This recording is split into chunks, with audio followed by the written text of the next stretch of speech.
True war encounters, Desmond Doss. They said no man crawls unarmed through fire. He crawled back again. The kill zone stretched 40 yards between the American foxholes and the shell crater where 3 wounded men lay bleeding into Okinawa's volcanic mud.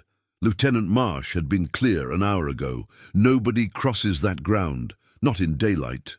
Not with Japanese machine guns trained on every inch of open space between the ridgeline and the collapsed positions where 2nd Platoon had been cut off during the pre-dawn counterattack.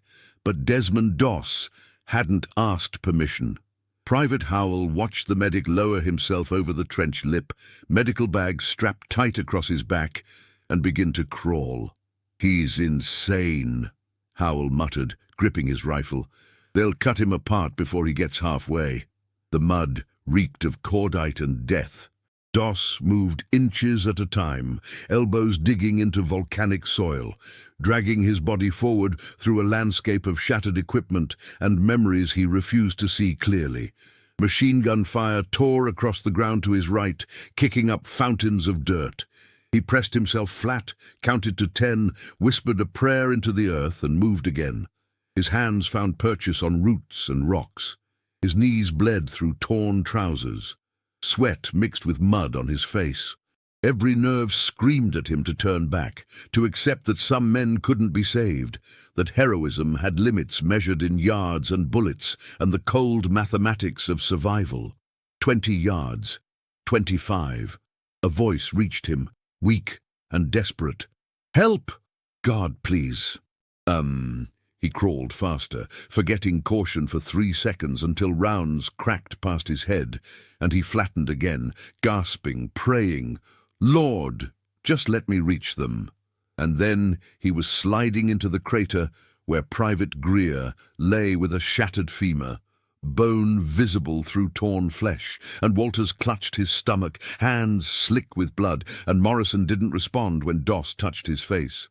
Doss worked with shaking hands, tourniquet on Greer's thigh, morphine into Walter's arm, bandages pressed against wounds that wouldn't stop bleeding.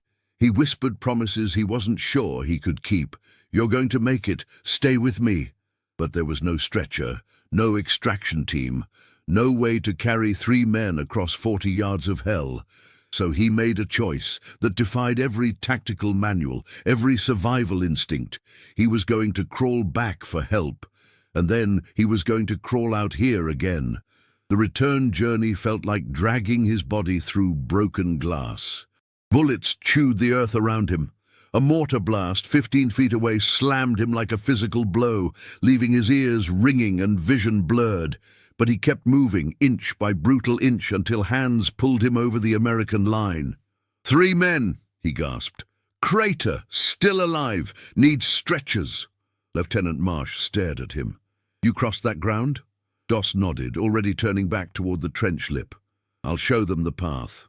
If stories like this make you imagine what you'd do under fire, tell us in the comments how you think you'd react in this situation.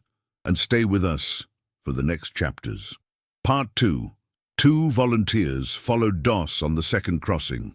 Young privates named Chen and Rodriguez who'd watched the medic return alive and decided that if he could do it, maybe they could too. They dragged a folded stretcher between them, crawling in Doss's wake, following the path his body had worn through Okinawa's mud. The 77th Infantry Division had been fighting for this ridge for 6 days. The Japanese positions were dug deep into coral caves, invisible until muzzle flashes erupted from darkness. Every yard gained cost lives, every withdrawal left wounded men trapped in no man's land, calling for help that couldn't reach them. Until now, 20 minutes to reach the crater. 20 minutes of agonized progress, every second stretched into eternity.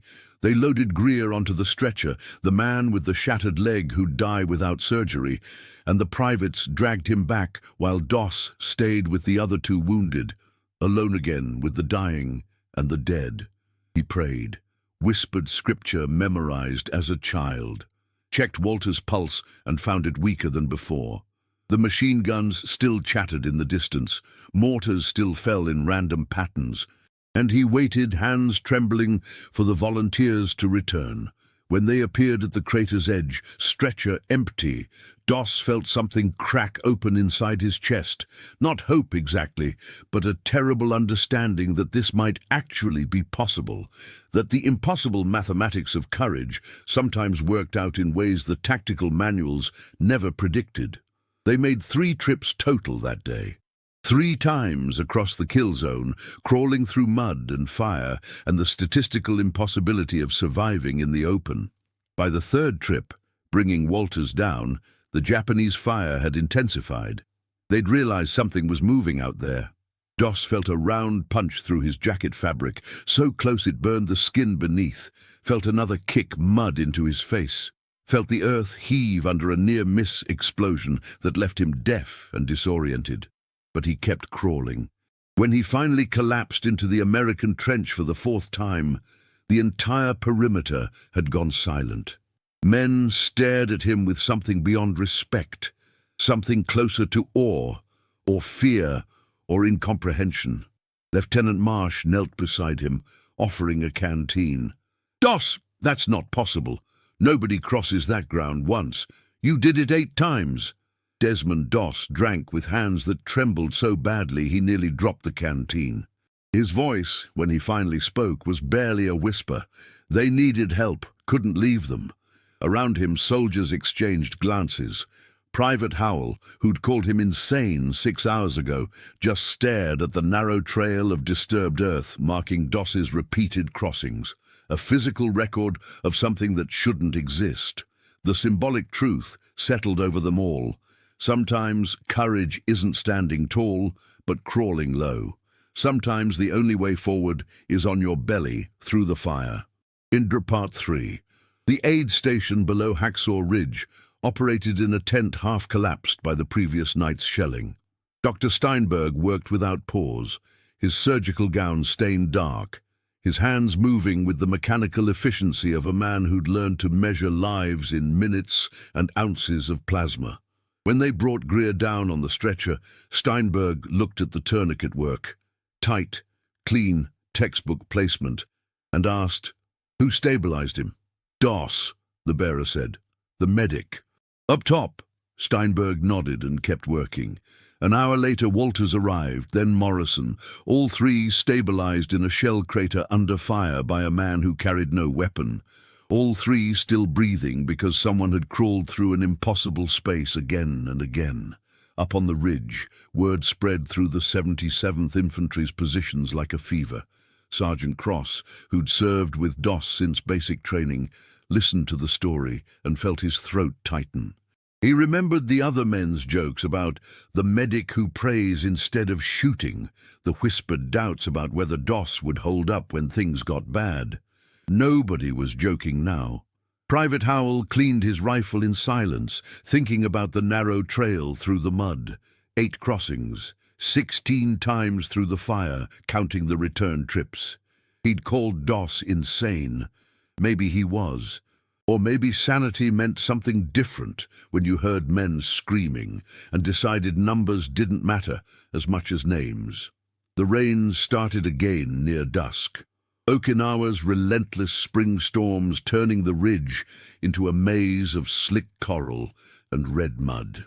Lieutenant Marsh stood at the command post, radio handset pressed to his ear, and tried to explain what had happened to battalion headquarters.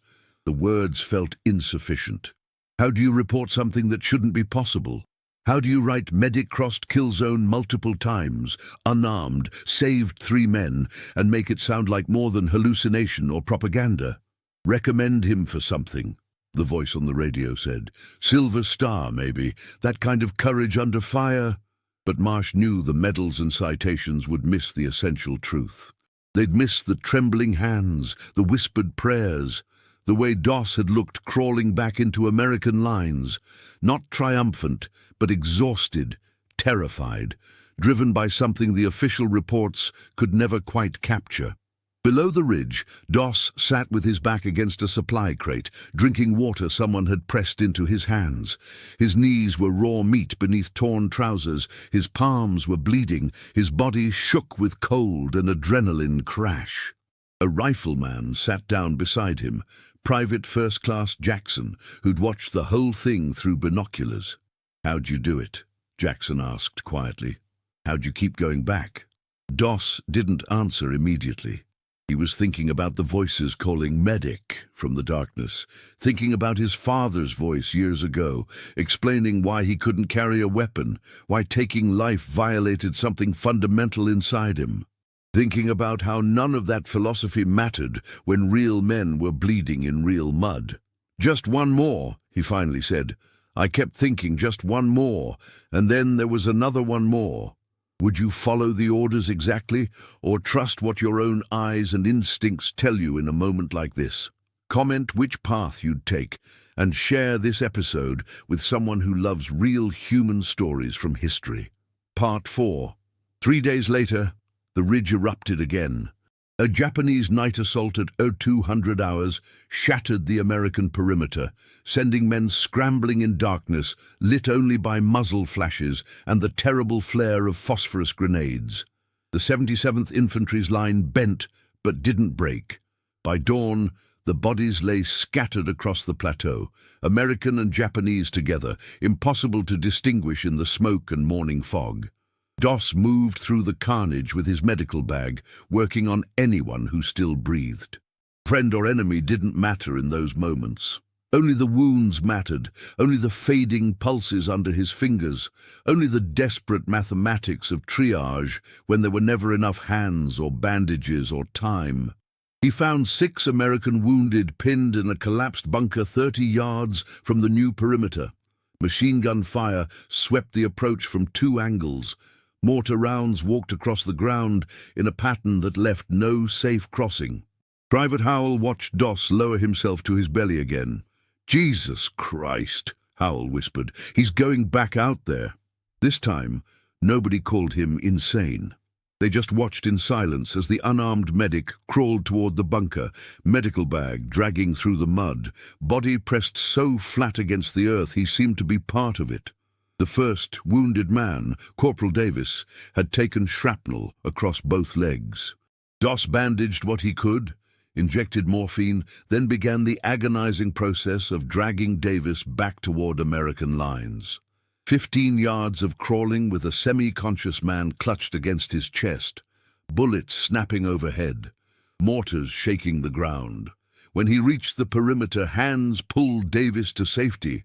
Doss rested for maybe 30 seconds, gasping, then turned back toward the bunker. 5 more times. 5 more crawls across the kill zone, each trip bringing another wounded man home.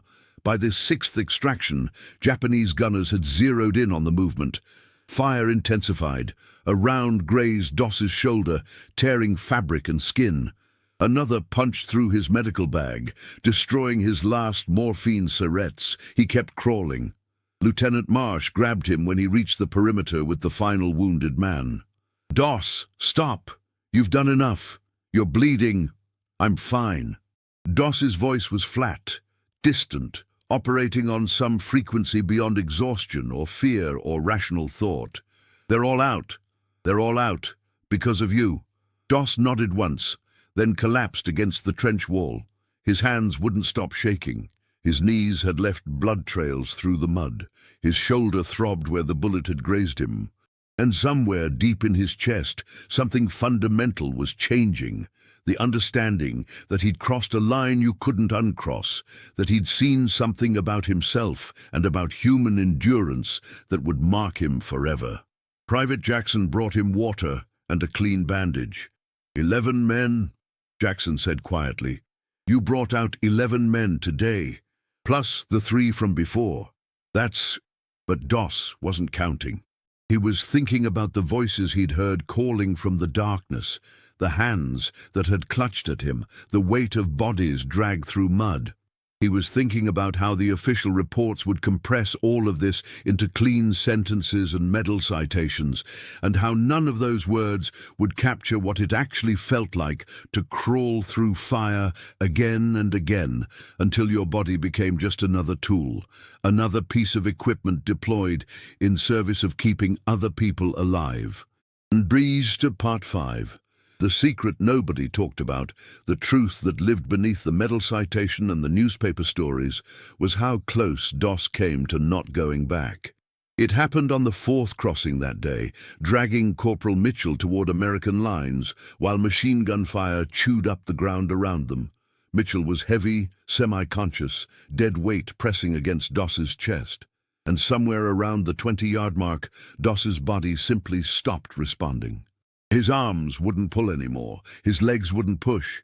He lay there in the mud, gasping, with Mitchell's blood soaking into his uniform. And for maybe 10 seconds, though it felt like hours, Desmond Doss experienced the most terrifying moment of the entire war. Not fear of death, not fear of enemy fire, fear that he'd finally reached his limit, that he couldn't move forward or backward. That he'd die here with Mitchell, both of them bleeding out in the mud, because Doss's stubborn faith had finally collided with the physical reality of exhaustion and human limitation. In that moment, he didn't pray, couldn't pray. The words wouldn't come. Just a blank animal terror that this was how it ended, not in glory or sacrifice, but in simple mechanical failure of flesh and will. Then Mitchell groaned, shifted slightly, and that small movement, that reminder that this wasn't just weight, but a person, a man with a name and a family and a future that depended on the next few minutes. That reminder broke through the paralysis. Doss's arms moved, his legs pushed, he crawled. Later, when they wrote the after-action report, nobody mentioned those 10 seconds. Nobody mentioned the moment Private First Class Desmond Doss, Congressional Medal of Honor recipient, lay frozen in the mud and nearly quit. The official citation would read, Private First Class Doss refused to seek cover and remained in the fire-swept area with the many stricken, carrying them one by one to safety. Clean, heroic, complete. The real memory, the one that woke him at 0300 hours for the next 40 years, was different. It was the weight of Mitchell's body, the taste of mud and fear. The 10 seconds when his faith and his body both failed him simultaneously, and the only thing that saved them both was one wounded man's unconscious groan. Sergeant Cross found Doss that evening, sitting alone behind the aid station tent, staring at his hands. "You all right?" "Yeah."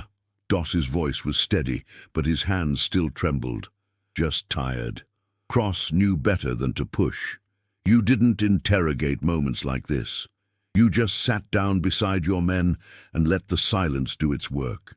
"They're going to put you in for something big," Cross said after a while. "Bronze Star, maybe Silver Star. What you did today." "Doss, nobody does that. Nobody." Doss nodded slowly. He was thinking about the citation they'd write, the story they'd tell, the way it would compress terror and doubt, and those 10 seconds of paralysis into something clean and inspirational. The legend would be lighter than the truth, easier to carry. And maybe that was necessary. Maybe heroes needed to be simplified so people could hold them without feeling the full weight. But Desmond Doss would always know. Would always carry the secret of that moment when courage meant nothing more than forcing paralyzed limbs to move one more time because a wounded man groaned and reminded him that numbers have names. Part 6. The medal ceremony happened 6 months later in a rear area hospital in Guam. Desmond Doss stood at attention while a general he'd never met read from a citation describing events that felt simultaneously true and incomplete, like hearing someone describe a nightmare you'd lived through, getting the facts right, but missing the texture, the smell, the weight of it. Distinguished himself by conspicuous gallantry and intrepidity, repeatedly braved enemy fire, saved the lives of numerous wounded, refused to leave his post. The words floated past him. He was thinking about Okinawa's mud, the narrow trails his body had worn through volcanic soil, the voices calling "medic" from darkness. He was thinking about the 10 seconds when he'd been paralyzed with Mitchell bleeding against his chest, about how close the whole thing had come to ending differently. Private Howell was in the audience, wearing a clean uniform and a fresh bandage where shrapnel had caught him during the final assault. After the ceremony, he approached Doss with something like reverence mixed with lingering confusion. "They got it right?" Howell asked. "The citation?" Doss smiled slightly. "Close enough. What's it feel like, being a hero?" The question hung in the air between them. Doss thought about how to answer honestly, without destroying whatever meaning Howell needed the story to carry. "Feels like remembering," he said finally. "Feels like carrying something heavy that looks lighter from the outside." 40 years later, Desmond Doss sat on his porch in Georgia listening to rain drum against the roof. The sound brought it back. Always did. The mud, the exhaustion, the way his body had moved beyond what seemed possible, and then nearly stopped moving at all. A documentary crew had visited last month, asking questions about Hacksaw Ridge, about the men he'd saved, about what it felt like to be the unarmed hero of Okinawa. But he'd answered politely, given them the story they needed: faith, courage, determination, saving lives. But the real story, the one about the 10 seconds of paralysis, about crawling through fire until your body became just another tool you deployed against impossible odds, about the way legend and memory never quite match up, that story stayed private. Because some truths were too heavy to hand to strangers. Some weights you just carried alone, along with the rain sound and the phantom smell of volcanic mud and the voices that still called medic in dreams even after all these years. The Congressional Medal of Honor sat in a case in his living room, official proof that the legend was real. But Desmond Doss knew something the medal couldn't capture, that every act of extraordinary courage contains ordinary moments of doubt and fear and near failure, and that the distance between giving up and going forward sometimes measures less than 10 seconds, and one wounded man's unconscious groan. The rain kept falling, the memories kept coming, and Desmond Doss sat quietly with both, carrying the weight of what he'd done and what it had cost, knowing that the world needed heroes, but that heroes themselves needed something else, needed the private knowledge that they'd been just as scared as anyone, just as close to failing, just as human. Just one more, he'd told himself on that ridge 40 years ago. Just one more. The rain drummed on. He listened. He remembered. He carried it forward. If this story reminded you that behind every medal there's a human being carrying memories we'll never fully see, subscribe to the channel, tell us which country you watch from, and invite someone to revisit history with us in the next story.